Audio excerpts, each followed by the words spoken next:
I'm finally done with my new Storytime video. I can't wait to post it and get famous.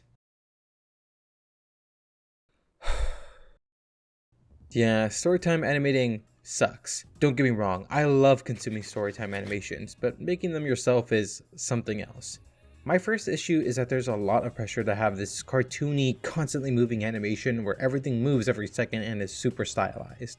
And while yes, it is well animated, I feel like it's not necessary to have while talking about your trip to the museum or taking a shit, while having Mappa level animation. It feels like watching one of those Subway Surfer TikToks that does everything to grab your attention. And I mean, it's cool that some people have the resources for a team of animators and editors and all, but it sets an expectation where anyone starting out has to look like this. And I sometimes ask myself, as a viewer, has anyone really asked for this? I know one of the biggest criticisms for them back in the day was how they weren't really true and honest animation, but honestly, nobody really cared. Back then, and even in some rare cases now, you can get away with not having the best animation and still be pretty popular, mostly because the stories made up for the animation, since everyone liked their relatability and authenticity. A lot of times, I find myself watching the early videos of some Storytime animations, because I felt more connected to them, where this goes to my second issue. The stories. Going back to see all the Storytime animators I used to watch where now they don't even talk about their lives anymore. And if they do post a video about their life, it's how they went on a $20,000 cruise to Japan with Mr. Beast and Kai Cenat, or high school or work drama that happened 10 years ago.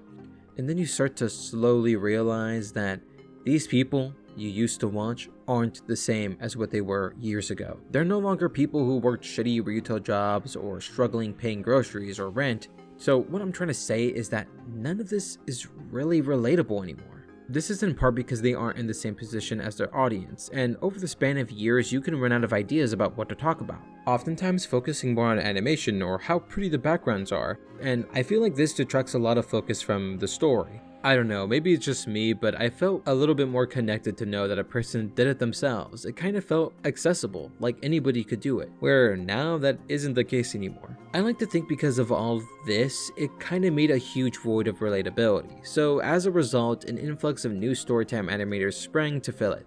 And it is refreshing to see a comeback of actual human experiences. And you know, not the I went to Mr. Beast's Hunger Games where I almost died. However, I'm already starting to see the problem with burnout and taking months to upload, where this mostly stems from my third issue, the process. The animation process is a bitch. Initially, for my first impression, I thought, you people can't do anything. This shit is easy. Watch me get this shit done within like 2 weeks or something.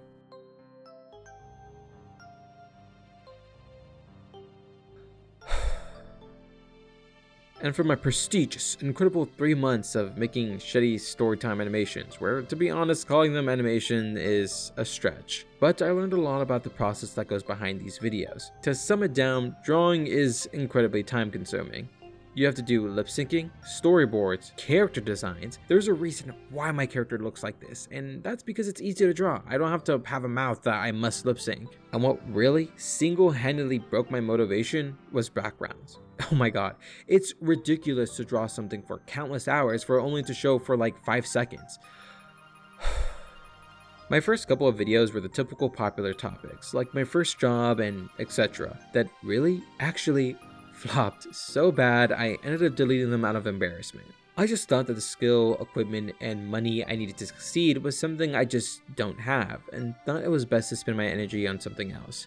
It made me really question why I wanted to make content, especially Storytime videos, and as a viewer I always found the ability to make people be like, oh, me too, and make them feel connected was incredibly cool. I wanted to do that too, and it sucks that in a way I'm giving up traditional Storytime animating because I wasn't able to do it. But I can't help but feel relieved. I no longer have to worry about figuring out how to lip sync, drawing backgrounds, or animating. I know it's incredibly difficult starting out, and for others it worked out amazingly. And while I'm happy and totally not jealous, it is really refreshing to see authentic content, especially in the age of AI and corporate content. It's nice. I can at least say I tried and to try new things, I guess. I mean, if they don't work, they don't work. So, I don't know what else to say here, to be honest.